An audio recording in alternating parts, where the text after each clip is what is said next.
Shalom, దేవుని సమాధానం మనకు కలుగునుగాక. అలాగే ఈరోజు వాక్యాన్ని ధ్యానిద్దాం. సామెత గ్రంథము 10వ అధ్యాయము ధ్యానిద్దాం. అలాగే ఈ అధ్యాయంలో ఇక్కడి నుంచి దేవుడు మనతో మాట్లాడుతుంది. ఒక్కొక్క వచనం ఒక్కొక్క పాఠాన్ని నేర్పిస్తుంది. భక్తిహీనులుగా ఉన్న వారికి ఏమి కోల్పోతారో, దేవునితో భక్తితో ఉన్నవారు ఏమి నేర్చుకుంటారో, ఎలా దీవించబడతారో, ఎలా ఆశీర్వాదకరంగా మార్చబడతారో దేవుడు ప్రతి వచనం ద్వారా దేవుడు మనతో మాట్లాడతాడు. ఆ వచనాలు అన్నీ కూడా జ్ఞానిస్తూ మొదటి వచనంలోనే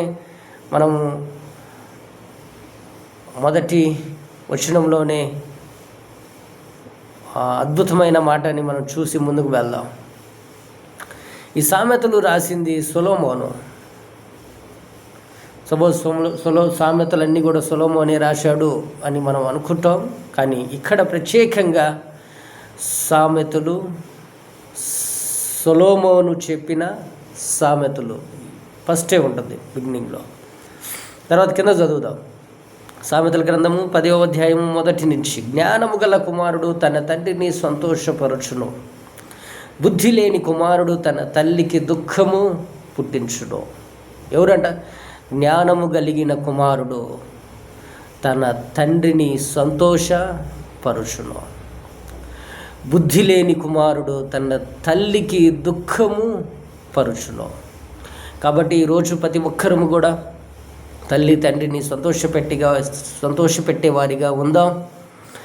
అలాగే దేవుడు ఎలాగైతే రోజు మనము రెక్కల చాటున భద్రపరుస్తున్నాడో, దేవుడు మనతో ఎలాగైతే మాట్లాడుతున్నాడో, దేవుడు ప్రతిరోజు మనకు కాపుదల భద్రతను ఇస్తున్నాడో, ప్రతిరోజు దుష్టుడి నుంచి మనం ఎలాగైతే దేవుడు మనల్ని కాపాడుతున్నాడో, వాటన్నిటినీ జ్ఞాపకం చేసుకుంటూ దేవునికి బహు సంతోషకరమైన, దేవుడు సంతోషపరిచే విధానంగా మనం నడుద్దాం.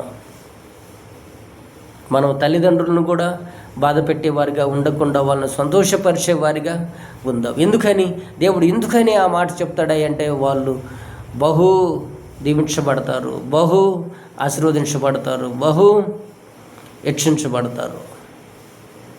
కాబట్టి అనేక మందికి మాదిరికరంగా ఉంటారు. కాబట్టి తల్లి తండ్రిని సంతోషపరిచేవారిగా ఉందాం. ముఖ్యంగా దేవుణ్ణి సంతోషపెట్టేవాడిగా ఉందాం. కాబట్టి 2వ వచనంలో ఏం చదువుకుందాం? భక్తిహీనులు ధనము వారికి లాభకరణము కాదు. ఎవరంట? భక్తిహీనులు. దేవుని మీద భక్తి ఉండి దాన్ని పోగొట్టుకుంటూ, కొన్నాళ్ళు దేవునితో ఉంటూ, కొన్నాళ్ళు సైతాను గడుతూ ఉంటూ, కొన్నాళ్ళు అనేక విధాలుగా నువ్వు తప్పులు చేస్తూ ఉంటూ, మళ్ళీ దేవుని దగ్గరకు వచ్చి ఆయన పాదాలు పట్టుకుంటూ ఇలా నటిస్తూ ఉన్నావంటే దేవుడు ఖచ్చితంగా నువ్వు కష్టపడే కష్టము అది నీకు లాభాన్ని తీసుకురాదు, నీకు నష్టాన్ని తీసుకొస్తుంది, నీకు దుఃఖాన్ని తీసుకొస్తుంది, నీకు అవమానాన్ని తీసుకొస్తుంది, నీకు ప్రశాంతత లేకుండా చేస్తుంది. ఇంకో మాట కూడా, మనం నీతి మరణము నుండి తప్పించును. ఇందాకేమో భక్తిహీనుడు లాభము అతనికి లాభకరణము కాదు, ధనము. ఆ మాట కూడా మనం చదువుదాం. ఏంటంట? ధనము లాభకరణము కాదు, నీతిమంతునికి మరణము నుండి తప్పించును. మరణము నుండి అనగా ప్రతిసారి దేవుడు నీకు శత్రువు నుంచి నిన్ను విడుదల చేస్తాడు.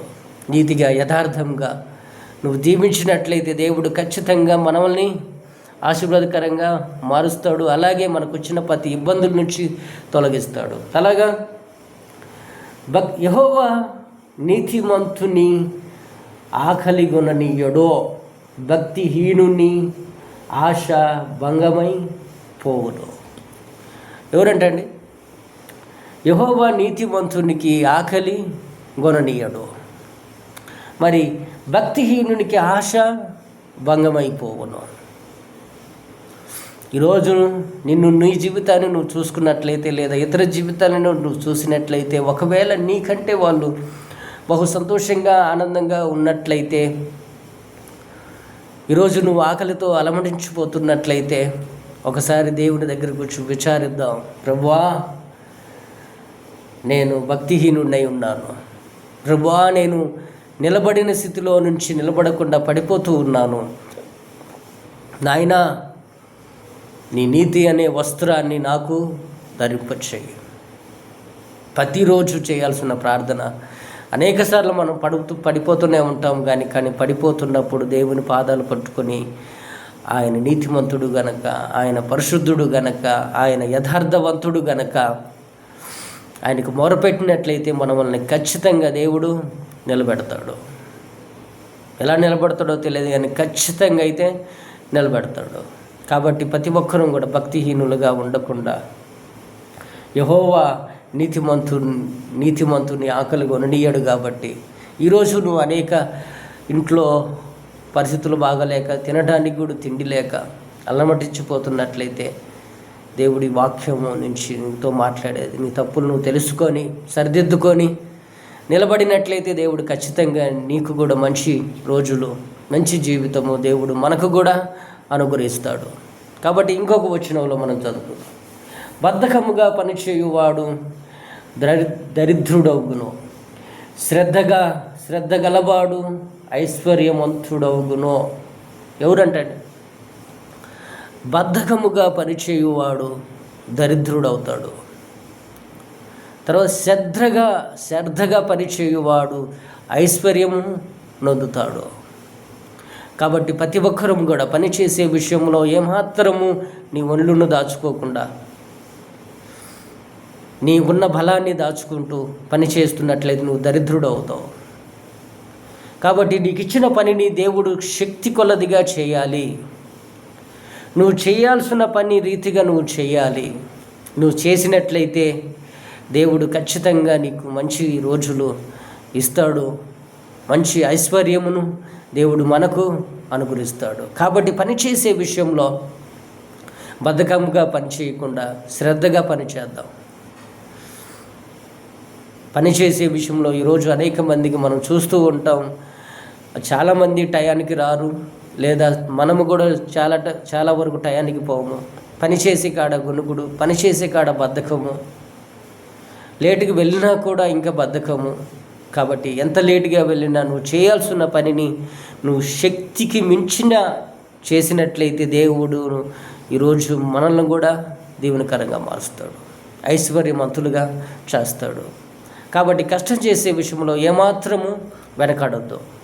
ఆ కష్టాన్ని మనం ఏం చేస్తుందా? ఐశ్వర్యవంతునిగా చేస్తుంది. కాబట్టి దేవుడు ప్రతిరోజు కష్టం చేసే విషయంలో దేవుడు ఈ మాట మనకు మనసులో ముద్రించబడాలి. ఎందుకని ఈరోజు అనేక సార్లు నేను కావచ్చు, ఈ వాక్యం వింటున్నా మీరులో ఎవరైనా పనిచేసేటప్పుడు బద్ధకంగా ఉన్నట్లు, ఒకవేళ అటువంటి పరిస్థితుల్లో మనం వెళ్తున్నప్పుడు దేవుడు ఈ వాక్యం మనకు జ్ఞాపకం చేసి శ్రద్ధగా పనిచేసే మనసు దేవుడు మనకు అనుగ్రహించాలి. ఇంకొక వచనం చదువుతుంది, 5వ వచనము. వేసవి కాలమున కూర్చుండువాడు బుద్ధిగల కుమారుడు. ఎవరంట? వేసవి కాలమున కూర్చువాడు బుద్ధిగల కుమారుడు.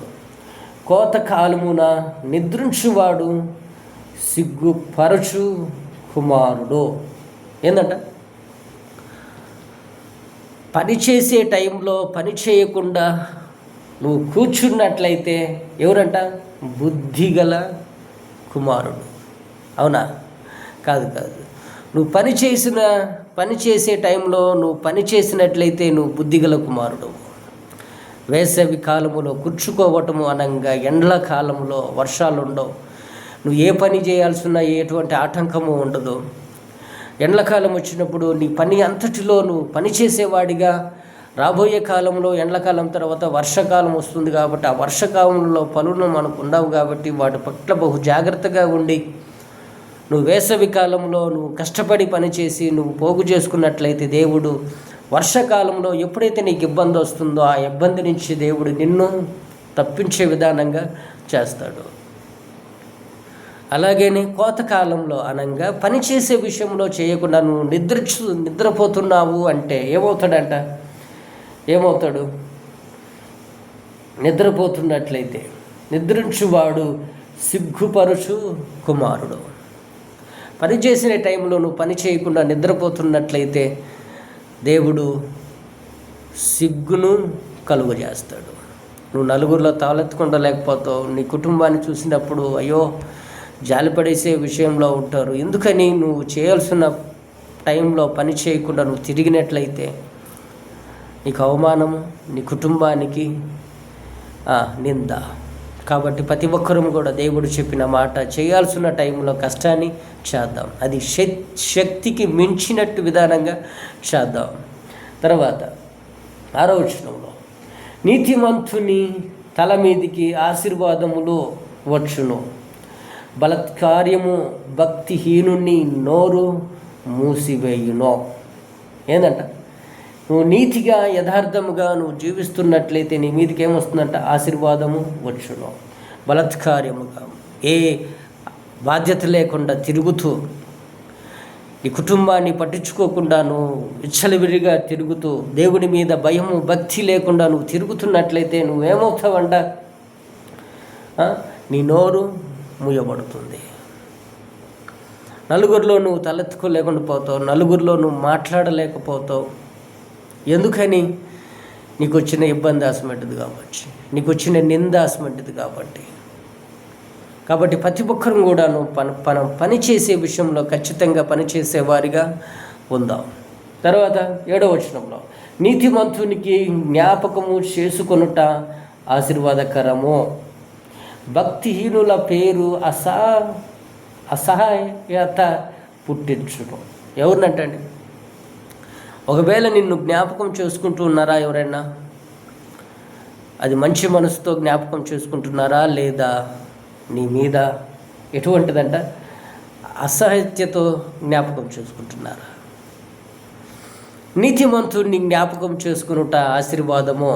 ఈరోజు దేవుడు నీ ద్వారాగా ఇతరులకు ఏదైనా మంచి జరిగిందా లేదా మిమ్మల్ని తలుచుకున్నప్పుడల్లా తిట్టుకుంటున్నారా? పలానోళ్ళు ఇట్లాంటి మనుషుల చేత గొడ్డు చాకరీ చేపిస్తారు, మనుషులను పిండి పిప్పు చేసి వాళ్ళు సంపాదన చేసుకుంటున్నారు. లేదు, అతడు దరిద్రుడండి, వాడు పని చేతగొనడు, వాడు అసలు అభివృద్ధి చేయడు, వాడు అసలు పనే చేయడు అని ఒకవేళ నిన్నిలా తిట్టుకుంటున్నారా? లేదా అతను చూసినప్పుడు మనం కూడా నేర్చుకోవాలి, ఇలా పనిచేయాలి, ఇలా సంపాదించుకోవాలి, ఇలా ఆశీర్వాదకరంగా మారాలి, ఇలా నలుగురికి సహాయము చేయాలి, ఇలా నలుగురిని ఆనందపరిచే విధానంగా ఉండాలి, నలుగురికి మాదిరికరంగా జీవిస్తాడు కాబట్టి అతని వల్లే మన జీవితం కూడా మార్చబడాలి అని ఒకవేళ నన్ను చూసి అనుకుంటున్నారా? అనుకోవట్లేదా? ఒక మనిషి జీవించాలి అంటే, ఒక మనిషి దేవుని మీద ఆధారపడాలి అంటే ఇవన్నీ కూడా అవసరము. సొలొమోను చెప్తాడు, నేను ఎలా తప్పిపోయానో, ఎలా దేవుని రెక్కల చాటున భద్రపరచబడ్డానో, నేను ఆయన రెక్కల నీడ నుంచి బయటికి వెళ్ళినాక అలాగనే శిక్షింపబడ్డాను.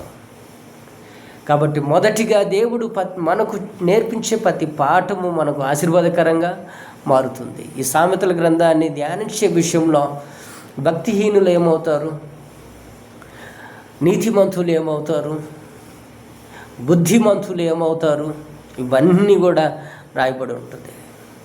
కాబట్టి ఈ సామెతల గ్రంథము యవ్వనస్తులకు బహు ఆశీర్వాదకరము. ఇంకా చదువుదాం 8వ వచనము. జ్ఞాన చిత్తుడు ఉపదేశము అంగీకరించును, పనికి మాలిన వదరబోతు నశించును. ఎవరంటండి? ఈరోజు ఎవరైనా నీకు ఒక మాట చెప్పినప్పుడు అది మంచిదే అయినట్లయితే నీ జీవితానికి ఒకవేళ ఆశీర్వాదకరంగా మార్చబడుతుంది ఈ వాక్యము, లేదా ఇతను చెప్పే మాటలు నాకు ఎంతో ఆదరణ కలిగిస్తుంది, నన్ను తప్పుడు దారిలో నడవకుండా నన్ను మంచి మార్గంలో నడిపిస్తాయి, ఇతను చెప్పే ప్రతి మాట కూడా వాస్తవమైనది, ఇతను చెప్పిన మాట నేను వినాలి అని ఒకవేళ మనకు బోధించే విషయంలో ఒకవేళ అటువంటి మాటలు మనకు చెప్పినట్లయితే ఖచ్చితంగా మనము వినాలి. ఎందుకంటే వింటే ఏమవుతుంది? అంగీకరించువాడు జ్ఞానము వదరబోతు పనికి మాలిన నశించును. మాట వినకుండా నీ ఇష్టానుసారంగా జీవిస్తున్నట్లయితే, ఈరోజు ప్రతి ఒక్కరము కూడా దేవుడి గురించి మనముతో మాట్లాడేది. ఒకవేళ దేవుడు ఈరోజు మనతో మాట్లాడేది, ప్రతిరోజు వాక్యంతో నిన్ను గద్దిస్తూ ఉంటాడు, ప్రతిరోజు వాక్యంతో నిన్ను హెచ్చరిస్తూ ఉంటాడు. అయినా మనం ఒక్కోసారి వినము. ఆయన జ్ఞానము తెచ్చుకొని మిమ్మల్ని మీరు మీ జీవితాలను కట్టుకోండి, మీ హృదయాలను పరిశుద్ధపరచుకోండి. నువ్వు ఈ తప్పు చేయొద్దు, ఇటువంటి వాళ్ళ దగ్గర నువ్వు కూర్చోవద్దు, ఇటువంటి వాళ్ళతో సహవాసము చేయొద్దు, నువ్వు నా బిడ్డగా ఉన్నావు కాబట్టి నువ్వు ఇదిగో ఈ పొజిషన్లో ఉండు, ఇటువంటి మార్గంలో నడువు, ఇటువంటి మాట తీరు కలిగి ఉండు, ఇటువంటి తలంపులు కలిగి ఉండు. ఇవన్నీ కూడా నీకు ఆశీర్వాదకరంగాను నీ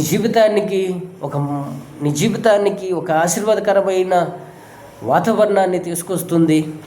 దేవుడి నీ పట్ల దయ చూపించి నిన్ను అభివృద్ధి తీసుకొస్తాడు. ఒకవేళ ప్రతిరోజు వాక్యం చదివేటప్పుడు మనం వింటున్నాము అంటే అది మనం వినకుండా, చెవును పెట్టకుండా మనం విసర్జిస్తున్నాము అంటే ఏమవుతుందంటే వగరుబోతు.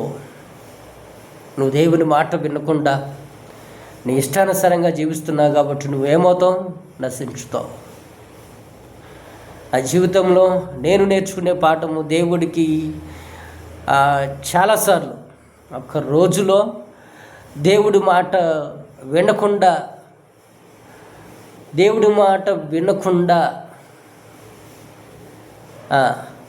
ఒక్కరోజు కూడా నా జీవితంలో లేదు. లేదా దేవుని మాట విసర్జించి జీవించిన ఒక రోజు కూడా ఉంది. మళ్ళీ చెప్తున్నా, నా జీవితంలో దేవునితో గడుపుతూ ఉన్నప్పుడు దేవుడు చెప్పిన మాటను విసర్జించిన వాడిగా నేను చాలాసార్లు జీవించాను. దాని పట్ల నేను పొందుకున్న నింద కావచ్చు, కరువు కావచ్చు, కష్టం కావచ్చు, ఇబ్బందులు కావచ్చు, చాలా వరకు నేను ఇబ్బంది పడ్డాను.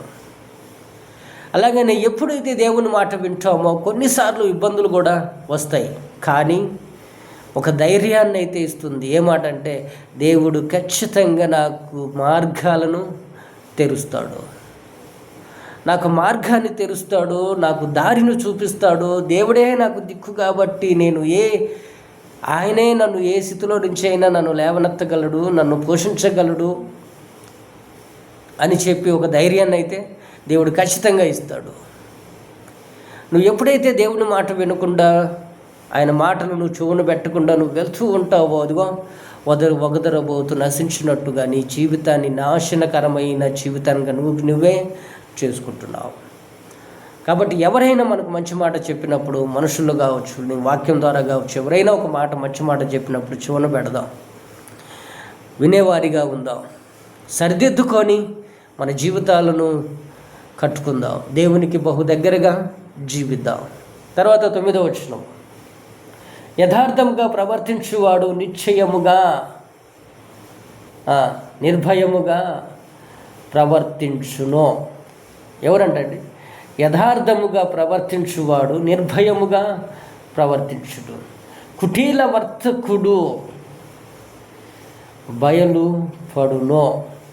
ఏంటంటే నువ్వు ఏదైతే ఉన్నట్టుగా మాట్లాడుతుంటావో, ఉన్నట్టుగా నువ్వు చేస్తూ ఉంటావో, నువ్వు ఎక్కడికి పోయినా నువ్వు భయపడాల్సిన అవసరము లేదు. దేవుడి వాక్యం అదే చెప్తుంది. ఏంటంట, నువ్వు యథార్థముగా ప్రవర్తించినట్లయితే నిర్భయముగా ప్రవర్తిస్తావు. ఏ ఒక్కరికి భయపడవు, ఏ ఒక్కరికి తలదించే విధానంగా నువ్వు ఉండవు. ఎందుకని?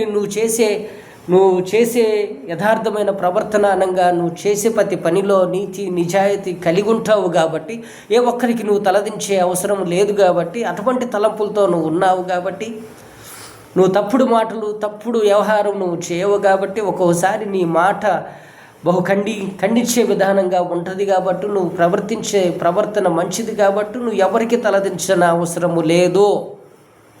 ఒక మాట ఉంటుంది, నీతిమంతుడు సింహం వలె ఉంటాడు అని. ఒకవేళ ఇంకొకరు ఎవరంట, కుటీల వర్తకుడు బయలుపడునో.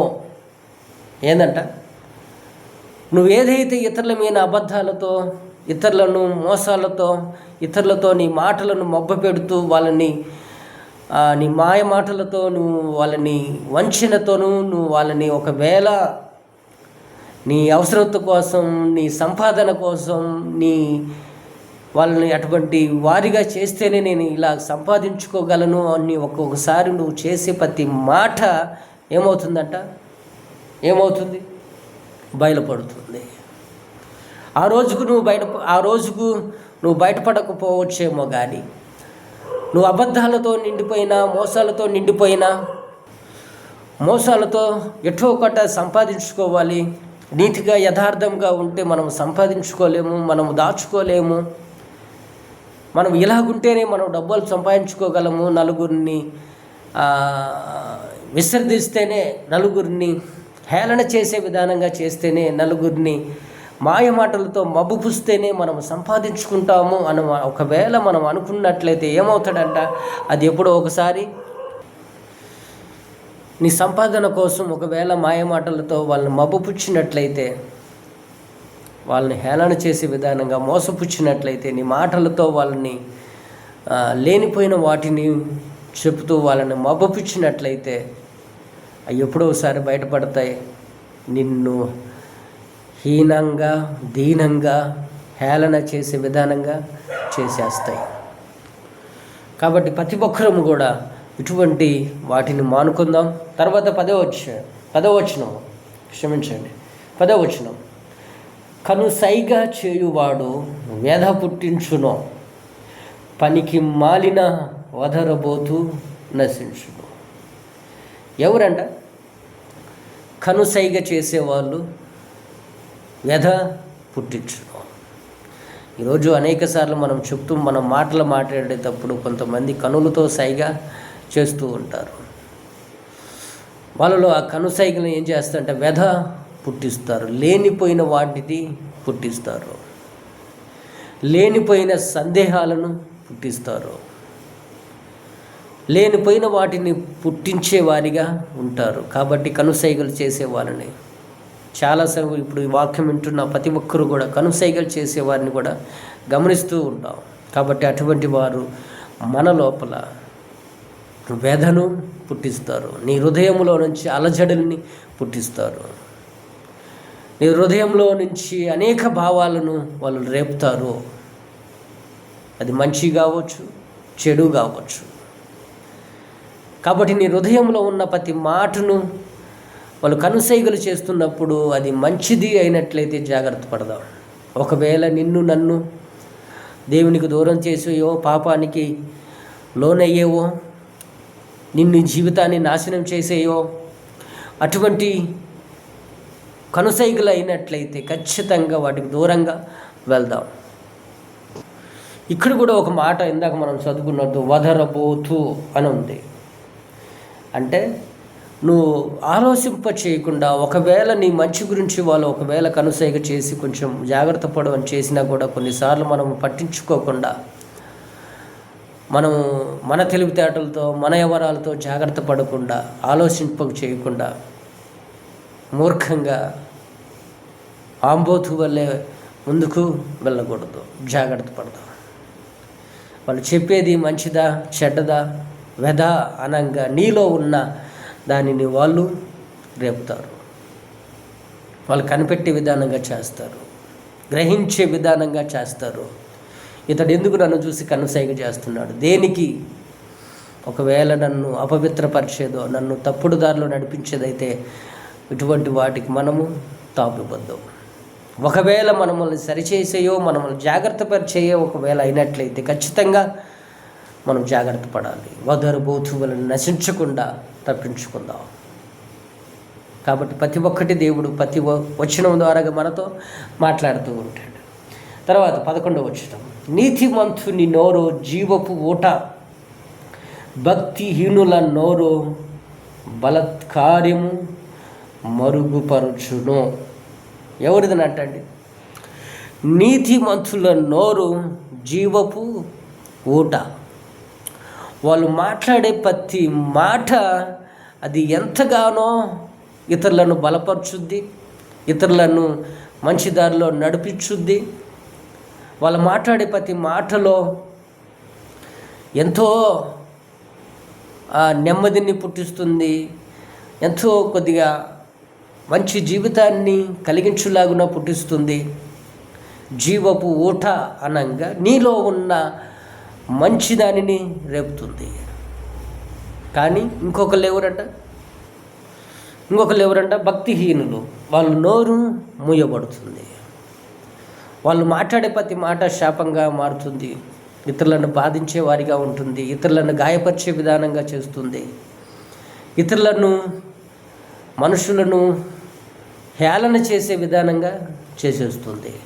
కానీ నీతిమంతుడి మాట జీవపు ఊట. అతను మాట్లాడే ప్రతి మాట ఇతరులను మంచి దారిలో నడిపిస్తుంది, వాళ్ళు మాట్లాడే ప్రతి మాట ఇతరులకు మంచినే చేస్తుంది కానీ కీడు చేయదు అని తలంచే విధానంగా నీతిమంతుని మాట నిలబడుతుంది. ఇంకో మాట కూడా 12వ వచనం, పగ కలహమును రేపును, ప్రేమ దోషములను కప్పును. ఏంటంటండి, మన మీద ఎవరికైనా పగ ఉన్నట్లయితే వాళ్ళకి ఏమవుతుందంట, కలహాన్ని రేపుతారు. వాళ్ళు నీ మీద పగ లోపల పగ ఉంచుకుంటున్నారు కాబట్టి నీ కుటుంబంలో అలజడిని సృష్టించాలని వాళ్ళు లేనిపోయిన వాటిని మీతో చెప్తారు. ఒకవేళ తెలిసి చేసిన తప్పును కూడా అది పదేగా వెత్తి వాళ్ళ కుటుంబాల్లో వాళ్ళ మనసులో అలజడిని రేపి వాళ్ళ కుటుంబాన్ని గొడవల లేదా వాళ్ళ కుటుంబానికి గొడవలు పడే తత్వంగా భార్య భర్తలకు గొడవపడే విధానంగా వాళ్ళిద్దరూ గొడవపడే తత్వం ఇంట్లో మనశ్శాంతి లేకుండా చేసి పడేస్తుంది. కాబట్టి ప్రతి ఒక్కరూ కూడా ఏ మాటలు వినకూడదంట. 12 పగ ఒకవేళ నీకు గిట్టని వాడు ఒకవేళ ఏది చెప్తే అది నమ్మబాకు. ఎందుకని వాడు మనసులో ఏమి పెట్టుకొని వస్తాడో, వాడు మనసులో ఏమి దాచుకొని వస్తాడో మనకు తెలియదు. కాబట్టి వాడు చెప్పింది ప్రతి ఒక్కటి నమ్మబాకు. కానీ కింద ఏముందండి, ప్రేమ దోషములను కప్పును. ప్రేమ ఏం చేస్తుందంట, అది కప్పు పెడుతుంది. నువ్వు తప్పు చేసినా, నువ్వు ఒకవేళ నీ కుటుంబానికి తెలియకుండా, ఇతరులకు తెలియకుండా, నీ ఫ్రెండ్ ద్వారాగా నువ్వు చేస్తున్న తప్పును బట్టి ఒకవేళ నీ ఫ్రెండ్ చూసినట్లయితే ఏం చేస్తాడంట, కప్పు పెడతాడు. ఒకవేళ ఇది ఇతరులకు చెప్పినట్లయితే వాడు లైఫ్ ఖరాబ్ అవుతుంది కాబట్టి దాచిపెడతాడు. నన్ను ప్రేమించేవాడు ఎవరున్నారండి, ఒక్క నా ప్రభువు తప్ప. కాబట్టి ప్రతి ఒక్కరూ కూడా ప్రభువు దృష్టించి దేవుడు మనల్ని చూస్తున్నాడని జాగ్రత్త పడి మన జీవితాలను ఆయనకు సమర్పించుకొని ఆయన ప్రేమ ద్వారాగా మన పాపములన్నీ కూడా కప్పు పెడతాడు. ఎప్పుడు నువ్వు క్షమించబడినప్పుడు. కానీ నీ ఫ్రెండ్ కావచ్చు, నీతో తిరిగే వాళ్ళు కావచ్చు, నీ చుట్టూ ఉన్నవారు కావచ్చు, నువ్వు ఒకవేళ పొరపాటుగా ఏదైనా తప్పు చేస్తే అది అనేక మందికి తెలియచేస్తారు. ఎందుకు, వాడి మనసులో ఏదో ఒక అలజడిని నీ జీవితాన్ని రేపాలని, ఇతరులకు ఒక మచ్చగా రేపాలని వాడు ప్రయాసపడతాడు. కాబట్టి ప్రతి ఒక్కరం కూడా మనతో ప్రేమగా మాట్లాడేవాడిని గమనిద్దాం. మనం ఏదైనా మాట చెప్తే అది ఇతరులకు చెప్పకుండా తన మనసులోనే ఉంచుకునే వాడితోనే మనం ఏదైనా చెప్పాలి. కానీ మనం చెప్పిన ప్రతి మాట 10 మందికి చెప్పేవాడితో, 10 మందికి చెప్పి మన జీవితాన్ని అల్లరిపాలు చేసేవాడితో ఏ మాట కూడా చెప్పొద్దు. ఎందుకని, వాడు తన మనసులో పగని పెట్టుకుంటాడు. నీ మీద ఎప్పుడు నింద వేద్దామా, నీ మీద ఎప్పుడు ఇతరులకు చెప్పి నిన్ను హేళన చేద్దామా అని వాడు ఎదురు చూస్తూ ఉంటాడు. కాబట్టి ముఖ్యంగా దేవుని బిడ్డలుగా ఉన్న మనము ఏదైనా వాక్యం చదువుతున్నప్పుడు, ప్రార్థన చేస్తున్నప్పుడు, మనం కొన్నిసార్లు ఏదైనా తెలిసి తెలియక లేదా ఏదైనా టెన్షన్లో ఒకవేళ మనం తప్పు చేసినట్లయితే పదే ఎత్తి మనల్ని కించపరిచే విధానంగా చేస్తారు. ఒకవేళ మనల్ని ప్రేమించేవారైతే అది కప్పిపెట్టి ఎవరైనా పాపం చేసేవాళ్ళం ఇంకా తను ఎంతో కొంత నిలబడగలగాలి, దేవుని పట్ల దేవుని బిడ్డగా జీవించాలి అని అనుకుంటున్నాడు. సాధారణంగా పడిపోవడం అనేది మనిషి యొక్క నైజం. కాబట్టి తనను హేళన చేయకుండా ఇంకా మనకు ఇంకా కొద్దిగా సపోర్ట్ వచ్చి ముందుకు నడిపిద్దాం అని ఒకవేళ అనుకుంటే అది నిన్ను ప్రేమించేవారు. నీ బాగుబోగులు, నువ్వు బాగుపడాలని కోరుకునేవాళ్ళు. కాబట్టి ప్రతి ఒక్కరం ఒకవేళ మన విషయంలో కూడా ఎవరిని పడితే వాళ్ళు చేసే ప్రతి తప్పును 10 మందికి చెప్పకుండా దాచిపెడదాం. ఎందుకని?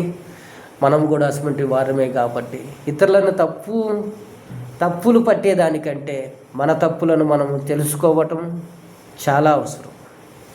కాబట్టి 13వ వచనం, వివేకుని పెదవుల యందు జ్ఞానము కనబడును, బుద్ధిహీనుని నీవు నాకు బెత్తమే తగును వీపునకు. మళ్ళా చదువుదాం.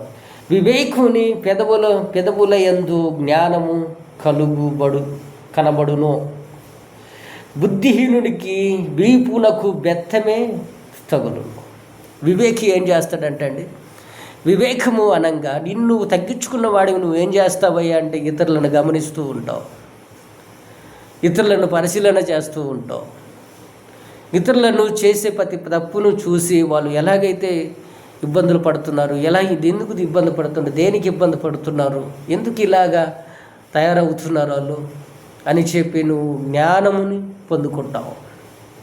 కానీ బుద్ధిహీనుడు ఏం చేస్తాడంట, వాడికి ఈపునకు బెత్తమే తగులును.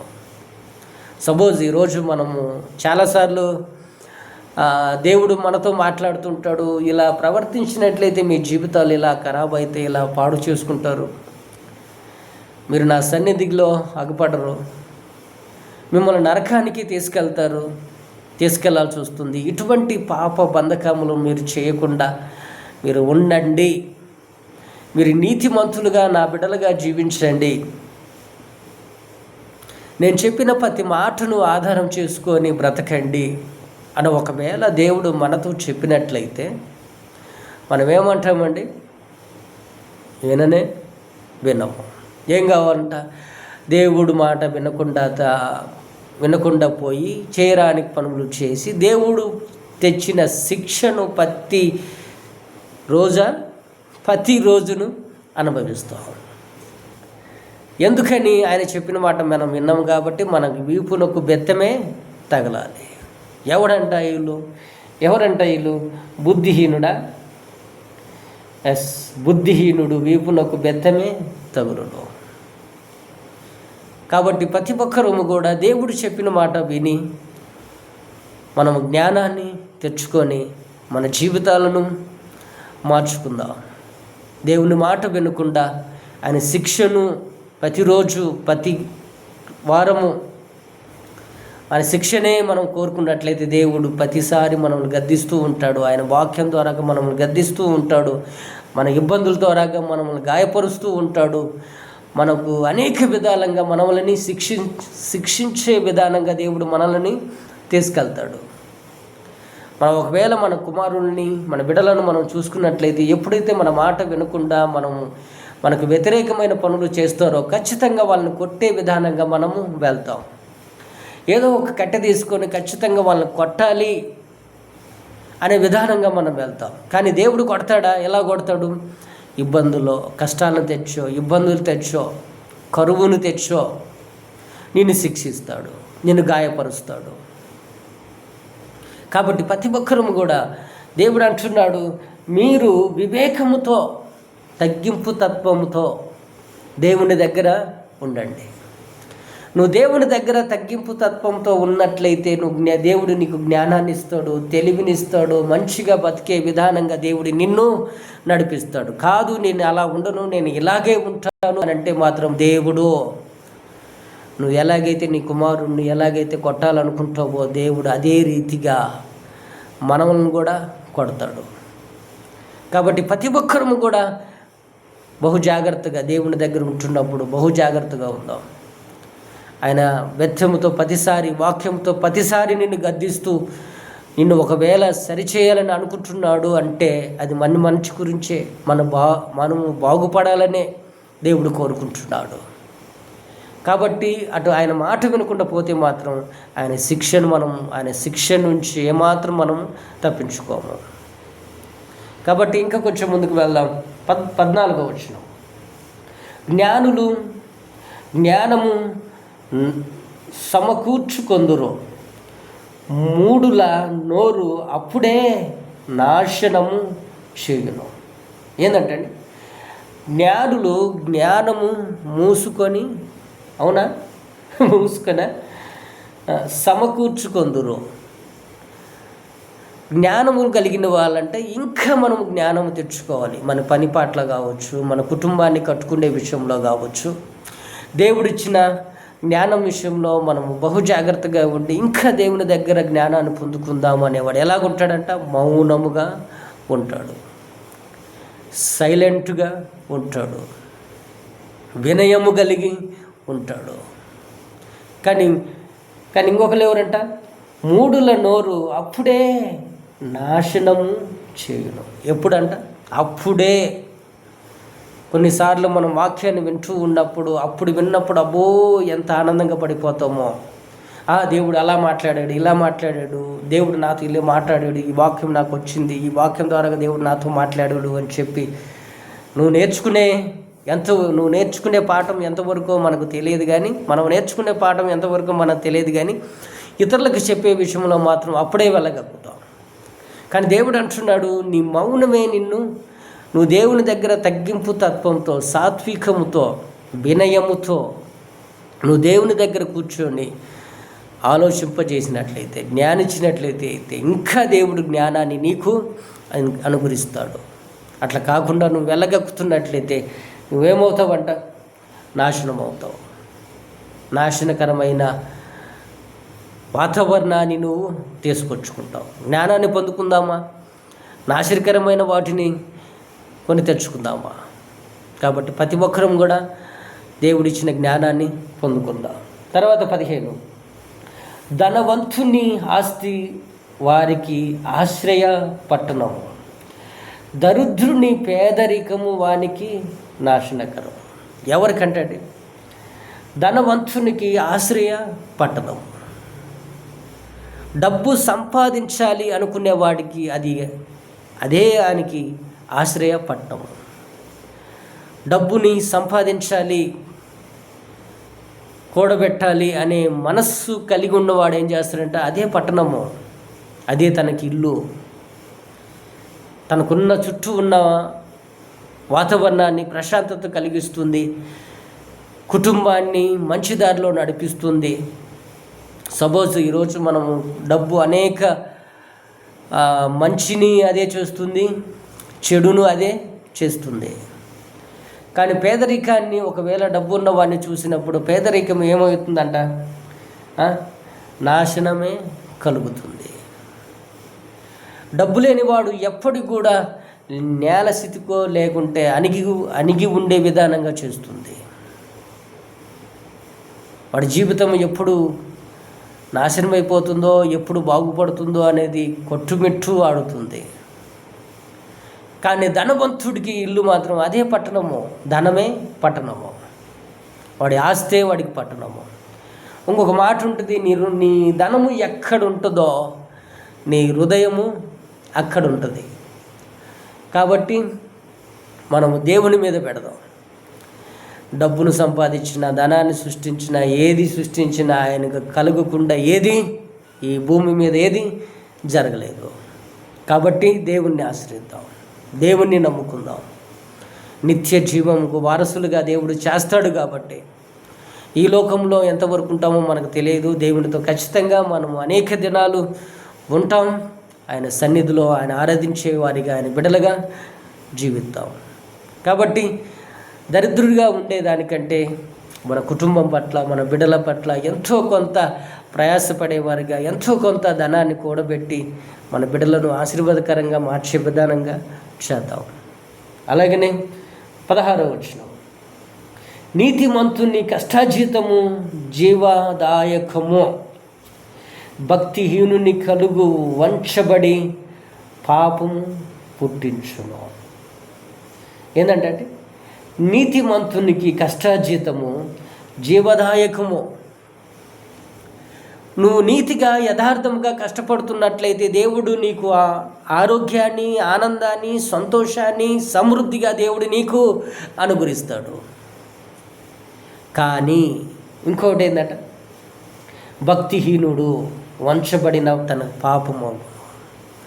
కొన్నిసార్లు దేవుని ప్రకారంగా, కొన్నిసార్లు సైతానుగాడి ప్రకారంగా మనం ఈ దేవుని పట్ల, దేవుడి దగ్గరకు వచ్చినప్పుడు ఇలా ప్రవర్తించాలి, మనుషుల దగ్గరికి పోయినప్పుడు ఇలా ప్రవర్తించాలి అనుకున్నట్లయితే ఈరోజు నువ్వు దానికి నువ్వు సంపాదించే సంపాదన ఒకరోజు నీకు రోగాన్ని పుట్టిస్తుంది. నీకు రోగాన్ని పుట్టించి నీకున్న ధనాన్ని అంతటిని కూడా తీసుకువెళ్తుంది. కాబట్టి ప్రతి ఒక్కరము కూడా ఏంటంటే అది నీతిమంతునిగా దేవునికి ఏ మాట అయితే ఇస్తున్నామో, మందిరానికి వెళ్తున్నప్పుడు ఏ మాట అయితే దేవుని మీద ప్రమాణం చేస్తున్నామో, అయ్యా మేము ఇటువంటి దారిలోకి వెళ్ళము, నిన్నే వెంబడిస్తాము, నీ కుమారులుగా జీవిస్తాము అన్న ఒకవేళ వాక్యం చెప్పినప్పుడు నువ్వు చేతులెత్తి ప్రార్థించినప్పుడు, ఆయన మీద ప్రమాణము చేసి మందిరంలో నువ్వు ప్రార్థించినప్పుడు అది ఆ ప్రమాణాన్ని నువ్వు వదిలిపెట్టి నువ్వు ఇక్కడికి వచ్చిన తర్వాత నీ ఇష్టానుసారంగా దీవించు నువ్వు సంపాదించుకుంటుంటే మాత్రం ఏదో ఒక రోజు దేవుడు నీకు రోగాన్ని కలుగజేసి నువ్వు సంపాదించే సంపాదన అంతా కూడా నీకు మనశ్శాంతి లేకుండా చేసేస్తుంది. జీవవాయుకు అనంగా నీకు ఆరోగ్యాన్ని, సంతోషాన్ని, రెట్టింపును దేవుడు నీ జీవితాన్ని, నీకు ఆశీర్వాదాలను, రెట్టింపును దయచేస్తాడు. నీకు ఆయుష్ను, నీ ప్రాణమునకు ఏ తెగులు రాకుండా దేవుడు నిన్ను కాపాడుతాడు. ఏది ఆకలి కొనకుండా, ఇందాక చదువుకున్నట్టు ఆకలి కొనకుండా చేస్తాడు. కాబట్టి ప్రతి ఒక్కరము కూడా దేవుని పట్ల నీతి నిజాయితీ కలిగి జీవిద్దాం. 17వ వచనము ఉపదేశము అంగీకరించువాడు జీవ మార్గములో ఉన్నాడు, గద్దింపునకు లోబడని వాడు త్రోవ తప్పిపోవును. ఎవరంటండి? దేవుడు ఒకవేళ ఇలా వెళ్ళు, ఇలా చేయి నాయన, ఇలా చేసినట్లయితే నీ జీవితం ఆశీర్వాదకరంగా మారుతుంది, నువ్వు ఇలా జీవించినట్లయితే నీకు ఎంతో మేలుకరమైన జీవితాన్ని ఇవ్వబడుతుంది. ఒకవేళ దేవుడు చెప్పినట్లయితే కొన్నిసార్లు ఆయన చెప్పిన ఉపమానము అనంద ఉపదేశము,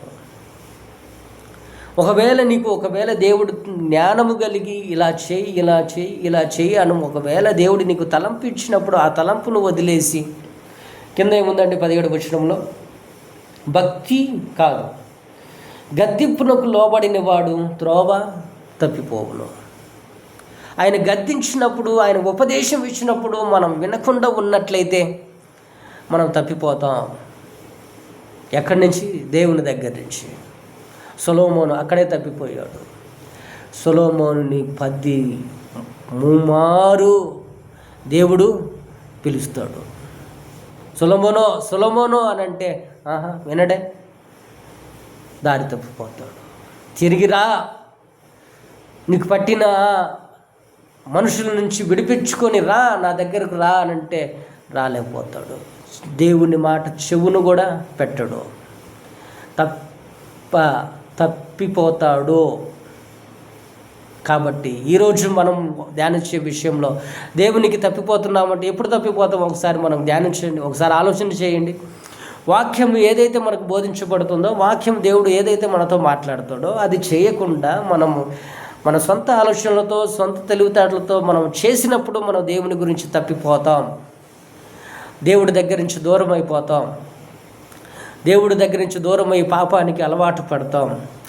పాపం అనే సాంగత్యము అనంగా పాపము చేసే వారి సహవాసం కలిగి జీవిస్తాం.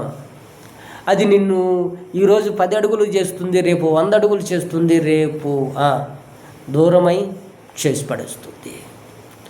నువ్వు వెళ్తూ ఉన్నప్పుడు దేవుని వాక్యం నిన్ను గద్దిస్తూ ఉంటుందే కానీ పాపము మాత్రము నిన్ను దేవుని దగ్గరకు రానియదు. ఎందుకు? సైతానికి అడిగి అదే పని కదా. ఆయన బిడ్డలను దూరపరచడమే కదా, ఆయన బిడ్డలను నాశనకరమైన దారిలోకి వెళ్ళే విధానంగా చేయటమే కదా. కాబట్టి ప్రతి ఒక్కరము కూడా దేవుని మాటలు విందాం. దేవుని మాటలు వింది మనము జాగ్రత్త పడతాం. తర్వాత 18వ వచనంలో 18 అంతరంగమున పగ ఉంచుకొనువాడు అబద్ధికుడు,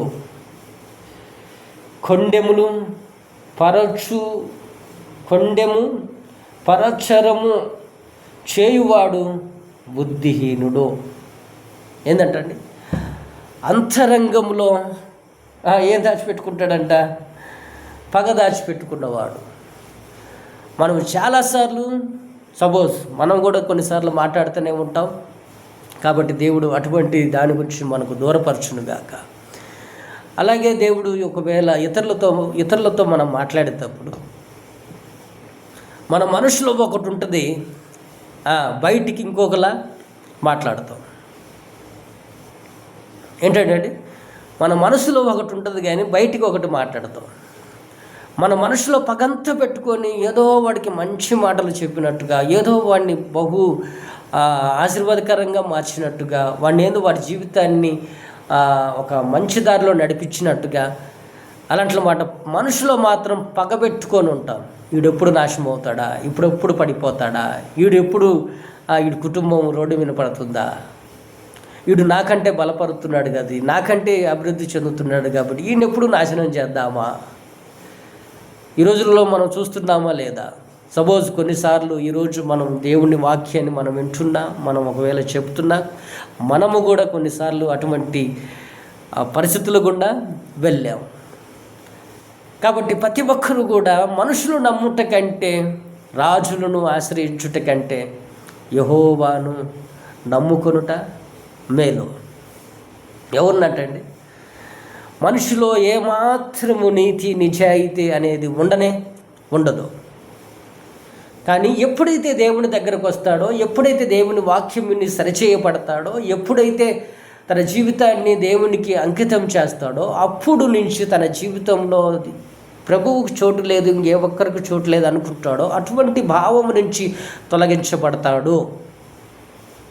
ఇతరులను చెడగొట్టేవాడిగా కాకుండా, ఇతరులను నాశనం చేసేవాడిగా కాకుండా, ఇతరులను బాగు చేసేవాడిగా, ఇతరులను దేవుని యొద్దకు చేర్చేవాడిగా ఉంటాడు.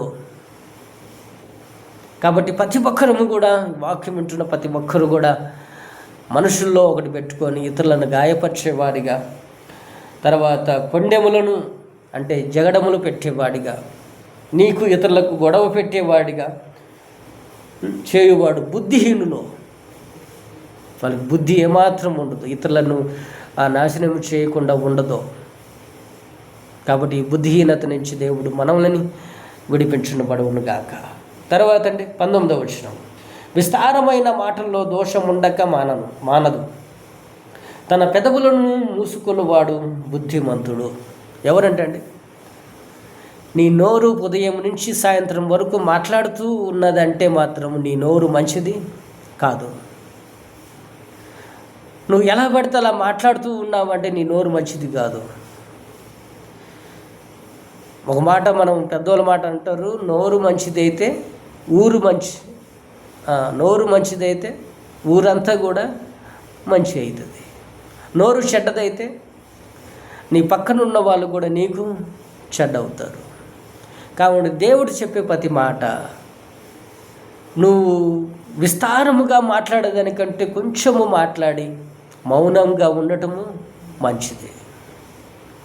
విస్తార మాటలలో దోషం ఉండక మానదు. ఏంటంటే విస్తారమైన మాటల్లో దోషం ఉండక మానదు, తన పెదవులను మూసుకున్నవాడు బుద్ధిమంతుడు. కాబట్టి మన మాటలు విస్తారంగా మాట్లాడకుండా ఎంతవరకైతే మాట్లాడగలమో, ఎప్పుడు మాట్లాడాలో అవసరాన్ని బట్టి మనము మాట్లాడాలి. నోరుంది కదా అని చెప్పి ఎలా పడితే అలా మాట్లాడటం మనకు మంచిది కాదు. ఎప్పుడు మాట్లాడాలో, ఎలా మాట్లాడాలో, ఎందుకు మాట్లాడాలో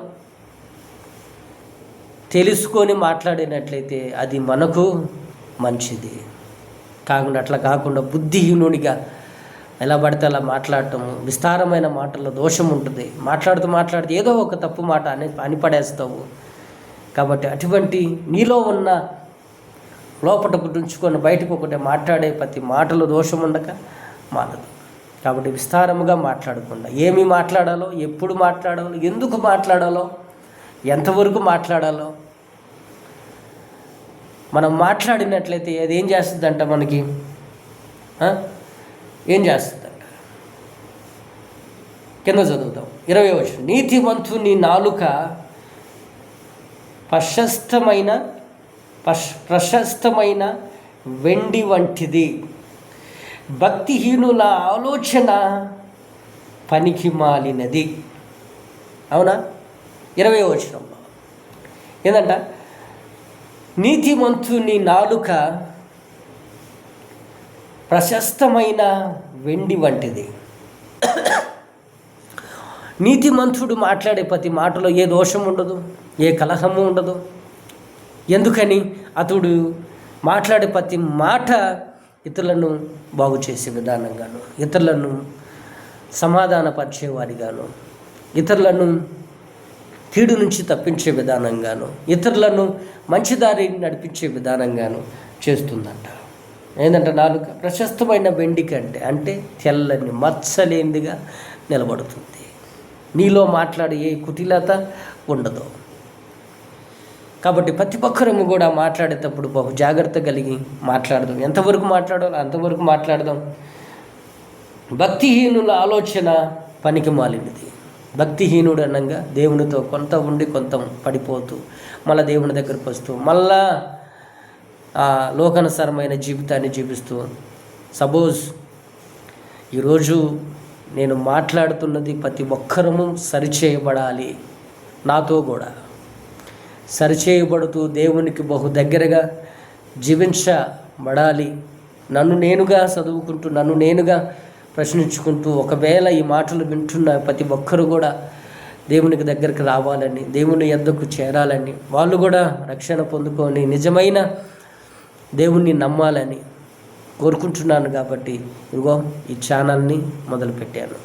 కాబట్టి ప్రతి ఒక్కరు కూడా ఈ మాటలు వినేటప్పుడు దేవుడు, ఒకవేళ మీరు వెళ్ళి మళ్ళీ బైబిల్ చదువుకొని వాటి ప్రకారంగా దేవుడు ఏదైతే మీతో మాట్లాడతాడో వాటి ప్రకారంగా జీవించాల్సిందిగా కోరుకుంటున్నాను. తర్వాత 21.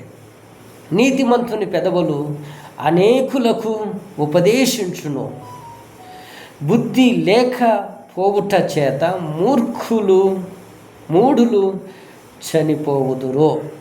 ఏంటంటే నీతిమంతుల పెదవులు అనేకులను ఉపదేశించును. ఎవరిదంటండి? నీతిమంతులుగా ఉన్నవాడు అనేక మందికి మంచి మాటలు చెప్పి వాళ్ళని బలపరుస్తాడు, వాళ్ళ మంచి దారిలో నడిపించే విధానంగా చేస్తాడు.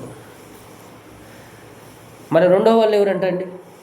21లో బుద్ధి లేనివాడు మూఢుల చేత, తన మాటల చేత ఇతరులను మోసపుచ్చేవాడు, ఇతరులను బాధపరిచేవాడు, ఇతరులను చెడగొట్టేవాడు, ఇతరులను పాపానికి సైతాను గాడికి దగ్గరికి చేర్చేవాడు ఏమవుతాడంట? మరణిస్తాడు, మరణ పాత్రుడవుతాడు. కాకుండా ఇతరులను తప్పించేదానికంటే, ఇతరులను తప్పుడు దారిలో నడిపించేదానికంటే, ఇతరులను తప్పుడు దారిలో నడవండి అని ప్రోత్సహించే కంటే దేవుని మాటలు చెప్పి ఇతరులను ముందుకు నడిపించటము మంచిదే. అది కష్టమైనప్పటికీ, అది ఎంత నిందైనప్పటికీ, ఎంత బాధ అయినప్పటికీ, ఎంతగా నేను నలగొట్టినప్పటికీ అది ఎంతగానో ఇతరులను బలపరుస్తుంది కాబట్టి, ఇతరులను మంచి దారిలో నడిపిస్తుంది కాబట్టి అది బహు గొప్పది. దేవుని పని బహు గొప్పది. దేవుని మాటలు ఎవరికి చెప్పినా మారిపోతారు. వాళ్ళ జీవితాలను కట్టుకుంటారు. వాళ్ళ జీవితాలనే కాదు, వాళ్ళ బిడ్డలను మంచి దారిలో నడిపించుకునే విధానంగా చేస్తారు. కాబట్టి దేవుని మాటలు చెబుదాం, బలపరుద్దాం, మంచి మాటలు చెప్పి ఇతరులను మంచి దారిలో నడిపిద్దాం. తర్వాత 22వ వచనం. యెహోవా ఆశీర్వాదము ఐశ్వర్యము నిచ్చును, నరుల కష్టము చేత ఆ ఆశీర్వాదము ఎక్కువ కాదు. ఏంటంటే యెహోవా ఆశీర్వాదము ఐశ్వర్యము నిచ్చును. ఎవరంట? దేవుడు ఒకవేళ నిన్ను దీవిస్తున్నట్లయితే, దేవుడు ఒకవేళ నిన్ను సరిచేస్తున్నట్లయితే, నిన్ను ఆశీర్వదించాలని, నిన్ను గణపరచాలని, నిన్ను ఇతరులకు మాదిరికరంగా చేయాలని, నిన్ను ఇతరులకు ఒక మోడల్గా చేయాలని ఒకవేళ దేవుడు తలంచినట్లయితే ఈరోజు నువ్వు పొందుకోకపోవచ్చు, నువ్వు చేసిన మంచి, నువ్వు చేసిన ప్రయాస, నువ్వు చేసిన ప్రతి పనిలో దేవుడు ఒకవేళ నీకు ఇవ్వకపోవచ్చు. కానీ నువ్వు చేసినది నీ బిడ్డలకు రాకుండా మానదు. దేవుడిచ్చే ఆశీర్వాదము, యెహోవా ఇచ్చే ఆశీర్వాదము ఐశ్వర్యమునిస్తుంది. ఈరోజు ఏదైతే నువ్వు కలిగి ఉంటావో, ఏదైతే దేవుడు నిన్ను ఆశీర్వాదకరంగా మార్చాలనుకుంటాడో, రేపటి దినాన ఇతరులు చూసినప్పుడు, ఇతరులు నిన్ను గమనించినప్పుడు ఐశ్వర్యవంతుడిగా, అంటే దేవుడిచ్చు ఐశ్వర్యము ఏంటంటే ఎంత అవుతుందంట, నరుల కష్టము చేత ఆ ఆశీర్వాదము ఎక్కువ కాదు. మనం చేసే కష్టం కంటే, మనం చేసే ప్రయాస కంటే, మనం చేసే ప్రతిరోజు దేవుని వదిలిపెట్టి చేసే ప్రతి పని కంటే దేవుడిచ్చే ఆశీర్వాదము ఐశ్వర్యాన్ని ఇస్తుంది.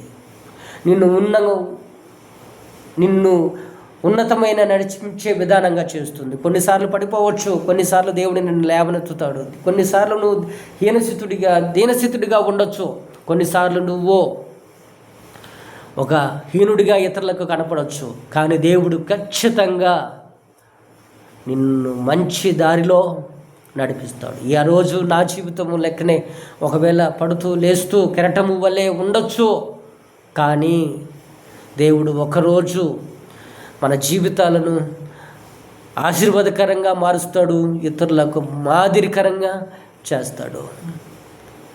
కాబట్టి దేవుని మీద భయము, భక్తి కలిగి ఉందాం. దేవుని మీద భక్తి ఏం చేస్తుంది? మనం పరిశుద్ధపరుస్తుంది. భయము ఏం చేస్తుంది? ఏ తప్పును చేయకుండా ఆటంకపరుస్తుంది. కాబట్టి దేవుని మీద భయము, భక్తి కలిగి ఉందాం. ఆయన ఆశీర్వాదాన్ని పొందుకోవాలి. మొదటిగా ఆయన ఆశీర్వదించాలి అంటే ముందుగా నిన్ను సరిచేయాలి.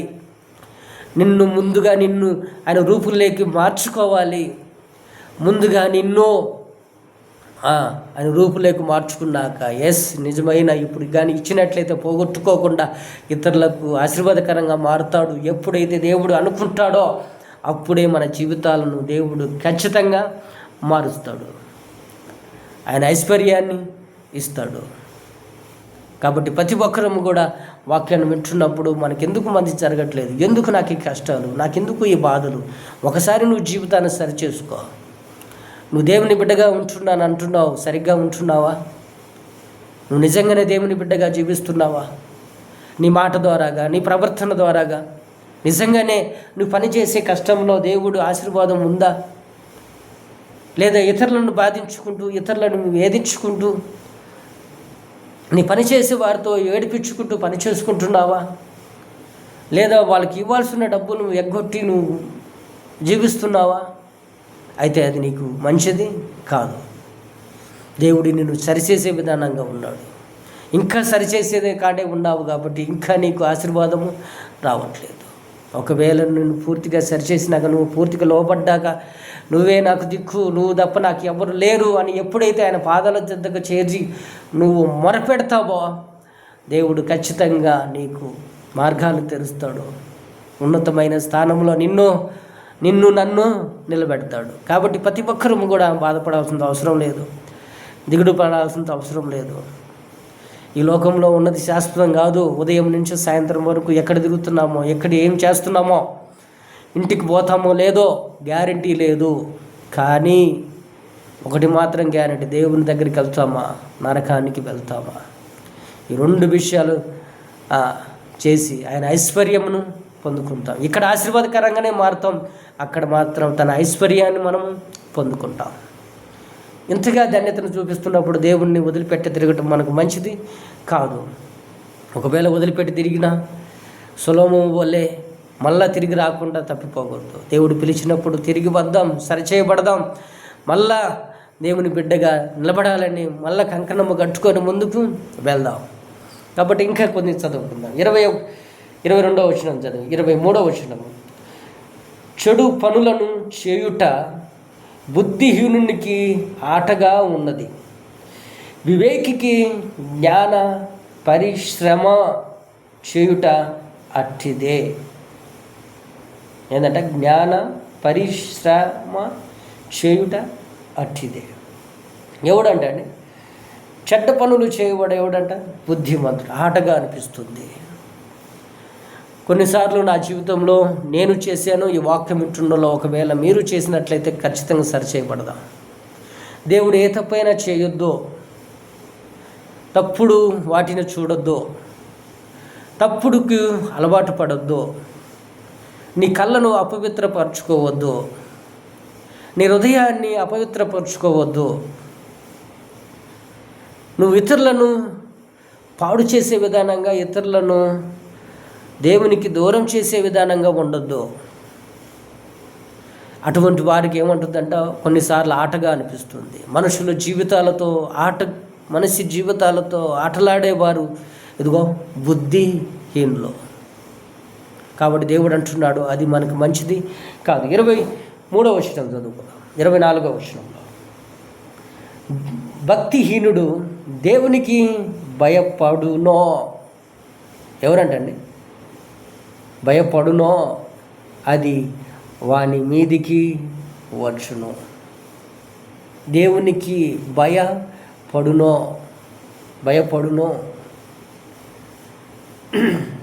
అది వారి మీదికి వచ్చును. నీతిమంతుల ఆశించినది వారికి దొరుకును. ఈరోజు నువ్వు ఎంతగా ప్రయత్నిస్తున్నావా? ఎంతగా నీకు పని కావచ్చు, ఉద్యోగం కావచ్చు, నీకు అవసరమైనది ఏదైనా నువ్వు అనుకుంటే దొరకటం లేదా? అయితే నువ్వు ఇంకా సరిచేయబడుతున్నావేమో, నీలో పాపం ఉందేమో. పైన మాట చదువుదాం. భక్తిహీనుడు భయముతో అది వాని మీదికి వచ్చును. దేనికి భయపడునో అదే వాని మీదికి వచ్చును. నువ్వు భక్తిహీనుడిగా ఉన్నట్లయితే కొంత ఇట్టున్నావు అంటే నా జీవితం ఏమైపోతుందో, నా జీవితం ఇలా అయిపోతుందేమో, నా జీవితం అలా అయిపోతుందేమో, నేను నాశనం అయిపోతానేమో, నేను అదే అయిపోతానేమో, ఇది అయిపోతానేమో, నా బిడ్డల భవిష్యత్తు భంగమైపోతుందేమో అని నువ్వు అనుకున్నట్లయితే, నువ్వు భక్తిహీనుడిగా అనుకుంటున్నావు, భయపడుతున్నాము అన్నట్లయితే అదే నీ మీదికి వస్తుంది. అదే నిన్ను పొంగదీస్తుంది. నీ అలవాటే నిన్ను నాశనం చేస్తుంది. నీ అలవాటే నిన్ను నా శాపానికి తీసుకెళ్తుంది. కాబట్టి నువ్వు నీతిమంతుడిగా, యథార్థవంతుడిగా నువ్వు ఉన్నట్లయితే ఏమంటుందో, ఆశించినది దొరుకుతుంది, నువ్వు అనుకున్నది తీరుతుంది, నువ్వు అనుకున్నది జరుగుతుంది. నువ్వు ఏదైతే తలపెడతావో అది దేవుడు ఖచ్చితంగా స్థిరపరుస్తాడు. నువ్వు భక్తిహీనుడిగా ఉన్నప్పుడు నువ్వు ఏదైతే భయపడుతూ ఉంటావో, తప్పు చేస్తున్నావు కాబట్టి ఆ తప్పును చూసి నువ్వు భయపడుతున్నప్పుడు నీకు ఇది సంభవిస్తుంది అని నీకు దేవుని వాక్యం నీకు అంటున్నప్పుడు, భయపడుతున్నప్పుడు పశ్చాత్తాపపడి ఆ పాపాన్ని వదిలిపెట్టు. ఈరోజు నా జీవితంలో చాలాసార్లు నేను దేవునితో అటువంటి సంభాషణ చేసినవి చాలా ఉన్నాయి. కానీ అన్ని విషయంలో దేవుడు మాత్రం నన్ను తప్పించుకుంటూ ఏ తప్పును ఇతరులను హాని చేయకుండా, ఒకవేళ ఆ తప్పుగా నన్ను నేనుగా హాని చేసుకుంటున్నప్పుడు అయినట్టుగా ఇతరులకు హాని చేయకుండా నన్ను దేవుడు తప్పించుకుంటూ ఇదిగో నన్ను ఇక్కడి వరకు కాపాడుకుంటూ వచ్చాడు. ఎప్పుడు నేను ఏ తప్పు చేయప్పుడు ఒకడ సైతాన్ గాడు ప్రేరేపణించిన ప్రతి పాపమును నేను చేయాలని ఉద్దేశం కలిగి ఉన్నప్పటికీ కూడా దేవుడు తప్పిస్తూ తన వాక్యం ద్వారాగా మాట్లాడుతూ, ఇటువంటి వాటిని మనం చేయకూడదు కాబట్టి ఇటువంటి తప్పులు మనం చేయకుండా జాగ్రత్త పడదామని చెప్పి దేవుడు ఒకసారి నన్ను గద్దించుకుంటూ వాటి నుంచి నన్ను విడిపించుకుంటూ వచ్చాడు. చాలాసార్లు నేను ఎవరికి దగ్గరగా ఉండను, ఒంటరిగా ఉంటాను కాబట్టి చాలాసార్లు పడిపోతూ ఉంటాను. చాలాసార్లు దేవుని దుఃఖపరిచేవాడిగా ఉంటాను. కాబట్టి దేవునితో సఖ్యత కలిగి ఉండాలి అంటే, దేవునితో పెనవేసుకొని ఉండాలి అంటే అంత ఈజీ కాదు. కాబట్టి ప్రతి ఒక్కరూ కూడా ఈ విషయంలో ప్రార్థించాలి. మనకు అనుకున్నది జరగట్లేదు అంటే మనలో పాపమే మనకు అడ్డుగా ఉంటుంది. యెషయా గ్రంథంలో ఒక మాట ఉంటుంది, యెహోవా ఆశీర్వాదము తక్కువ కాలేదు, ఆయన చెయ్యి కురచ కాలేదు. ఆయన ఆశీర్వాదము మీరు పొందుకోకుండా ఉంటున్నారు అంటే ఇదిగో మీ పాపములే ఆయనకు మీకు అడ్డుగా వచ్చాయి. ఎవరికంట? మన పాపములే ఆయనకు మనకు అడ్డుగా వస్తున్నాయి. నిన్ను దేవుడు దీవించాలి అనుకుంటాడు, నీ పాపం అడ్డు వస్తుంది. దేవుడు నిన్ను దీవించాలి అంటాడు, నీ నోరు మంచిది కాదు. దేవుడు నిన్ను దీవించాలి అంటాడు కాదు, నీ కళ్ళు మంచివి కాదు. దేవుడు నిన్ను దీవించాలి అనుకుంటాడు, నీ పడక మంచిది కాదు. దేవుడు నిన్ను ఆశీర్వదించాలి అనుకుంటాడు కానీ నువ్వు ఉన్న స్థలము మంచిది కాదు. దేవుడు ఆశీర్వాదకరంగా మార్చాలనుకుంటాడు కానీ నీ హృదయము శుద్ధి లేదు.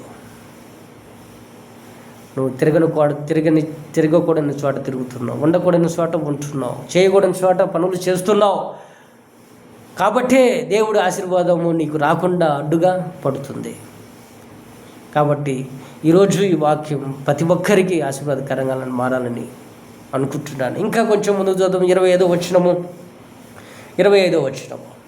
సుడిగాలి వీడ్చగా భక్తిహీనుడు లేకపోవును, నీతిమంతుడు నిత్యము నిలుచును.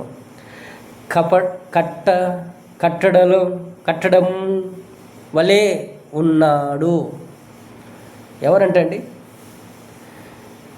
ఎవరు? సుడిగాలి వీచు భక్తిహీనుడు లేకపోవును. ఏందంట?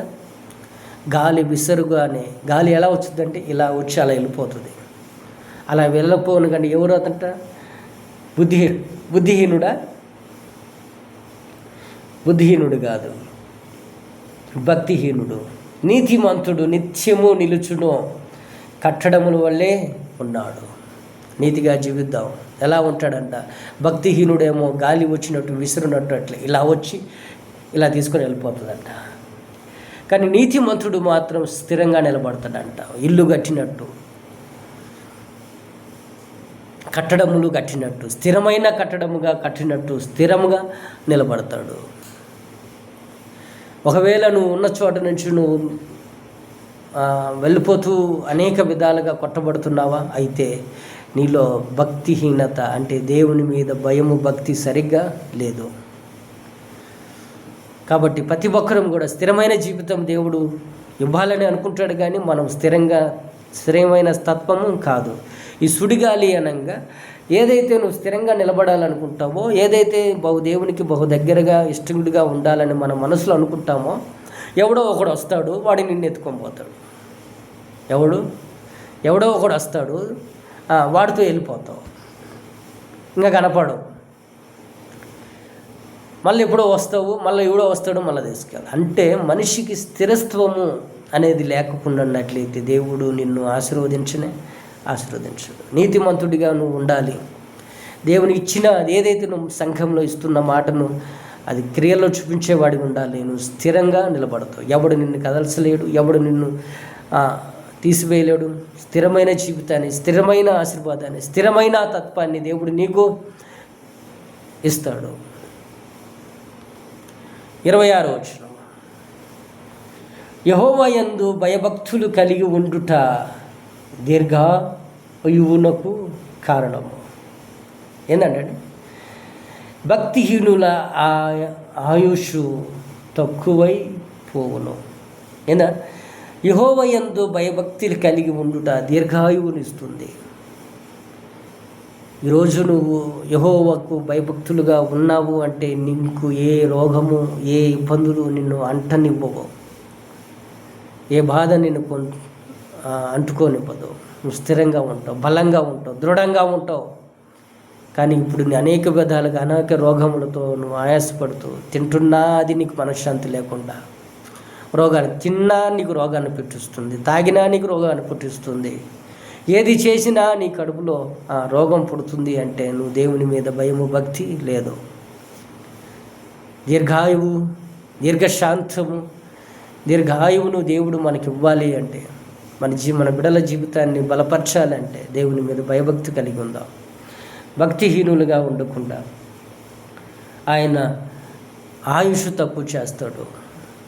ఇవాళ అనేక మందిని మనం చూస్తూ ఉన్నాం. చిన్న వయసులోనే చిన్న పశుప్రాయంలో ప్రాణాలు కోల్పోతున్నారు. కాబట్టి ప్రతి ఒక్కరూ కూడా అందరూ అటువంటి వారే కాదు, అందరూ అటువంటి వారే అని మనం అనము. కానీ కొంతమంది మనం చూసినట్లయితే వాడు చేసిన అలవాటును బట్టి, చేసే అలవాట్లను బట్టి, తాగుడు విషయంలో, చెడులు వ్యసనాలతో, లేదా చెడు మనస్తత్వంతో, చెడు తలంపులతో చెడు అలవాట్లతో అనేక మంది, ఎంతమంది ఈరోజు తన వయసులోనే మరణిస్తున్నారు, రోగం తెచ్చుకొని మరణిస్తున్నారు. కాబట్టి దేవుని మీద భయపడదాం. ప్రతి మాట ప్రతిసారి దేవునికి భయపడితే దేవుడు మనకు అన్ని మేలే చేస్తాడు. తర్వాత 27వ వచనం, 28వ, నీతిమంతుల ఆశ సంతోషము పుట్టించును, భక్తిహీనుల ఆశ భంగమైపోవును. ఏంటంటే మనం ఏదైతే ఆశపడుతున్నామో, మంచి ఇల్లు కట్టుకోవాలని, మంచిగా బ్రతకాలని, మన బిడ్డల జీవితం బాగుపరచాలని మనం అయితే అనుకుంటున్నాము, కానీ జరగట్లేదు అంటే దేవుని పట్ల భయము భక్తి కలిగి ఉన్నామా? లేదా దేవుడు ఇచ్చినప్పుడు పట్టుకొని ఆయన ఇచ్చిన దానికంటే మళ్ళీ పడిపోతూ జీవిస్తున్నామా? కాబట్టి ప్రతి ఒక్కరూ కూడా ఆలోచించాలి. మనం అనుకున్నది జరగట్లేదు అంటే, మనం అనుకున్నది మనకు అందట్లేదు అంటే, అయితే ఒకసారి మనం ధ్యానిద్దాం, ఒకసారి దేవుని మా దగ్గర కూర్చొని విచారిద్దాం. 29వ వచనం, యథార్థవంతునికి యెహోవా ఏర్పాటు ఆశ్రయ దుర్గము. ఏర్పాటు ఆశ్రయ దుర్గము ఏంటంటే చదువుదామా? యథార్థవంతునికి యెహోవా ఏర్పాటు ఆశ్రయ దుర్గము, పాపము చేయువానికి అది నాశనమవును. ఎవరికంటే అండి? యథార్థముగా ప్రవర్తించేవాడికి ఆశ్రయ దుర్గంగా ఉంటాడు. తర్వాత ఏమిటి? పాపము చేయువారికి ఆయన నాశనాన్ని తీసుకొస్తాడు. కాబట్టి ప్రతి ఒక్కరూ కూడా యథార్థంగా జీవిద్దాం, పాపాన్ని విడిచిపెడదాం. తర్వాత అంటే 30వ వచనం, నీతిమంతుడు ఎన్నడూను కదిలింపబడడు, భక్తిహీనులు దేశంలో నివసింపరు. ఎవరంటే నీతిమంతులు కదిల్చబడడు. వాడు అనుకున్న స్థిరమైన మనసు, స్థిరమైన మనస్తత్వము వాడు ఎన్నటికీ కోల్పోడు. కానీ ఎవరంట? భక్తిహీనులు దేశంలో నివసింపరు. నీతిమంతుని నోరు జ్ఞానోపదేశము పలుకును, మూర్ఖుల మాటలు నాలుక పెరికివేయబడును. నీతిమంతునికి పెదవులు ఉపయుక్తములైన సంగతులను పలుకును, భక్తిహీనుల నోట మూర్ఖపు మాటలు వచ్చును. ఈరోజు నీ మాటలను బట్టి, నీ ప్రవర్తన బట్టి తెలుస్తుంది దేవునికి దగ్గరగా ఉన్నావా, దేవునికి దూరంగా ఉన్నావా? అనేకలను దేవుని సంతకు చేరుస్తున్నావా, లేదంటే దూరం చేస్తున్నావా? దేవుని బిడ్డలుగా జీవించే వారిని కూడా చెడగొడుతున్నావా? దేవుని దగ్గర నుంచి చెడగొడుతున్నామా? లేనిపోయిన మాటలు చూసి వాళ్ళని మబ్బపరుస్తున్నామా? మంచిది కాదు. ముఖ్యంగా ఈ ఉదయాలన్నింటిలో ఒకటైతే నేర్చుకోవడం, దేవుని మీద భయము భక్తి కలిగి ఉందాం. ఆయన మీద భయము భక్తి కలిగి ఉంటే ఆయన వాక్యాన్ని అంగీకరిస్తాం, వాక్యాన్ని పాటిస్తాం, వాక్యాన్ని ప్రతిరోజు చేతపడతాం, ప్రతిరోజు ప్రార్థిస్తాం, ప్రతిరోజు దేవునితో గడుపుతాం, ప్రతిరోజు దేవునితో కలిసి జీవిద్దాం, దేవునితో పెనవేసుకొని ఉంటాం. కాబట్టి ప్రతి ఒక్కరూ కూడా దేవుని మీద భయము భక్తి కలిగి ఉండాలని కోరుకుంటూ, ఈ వాక్యము వింటున్న ప్రతి ఒక్కరికి ఆశీర్వాదకరంగా మారాలని కోరుకుంటూ, షలోమ్, దేవునికి మహిమ కలుగును గాక. ఆమేన్.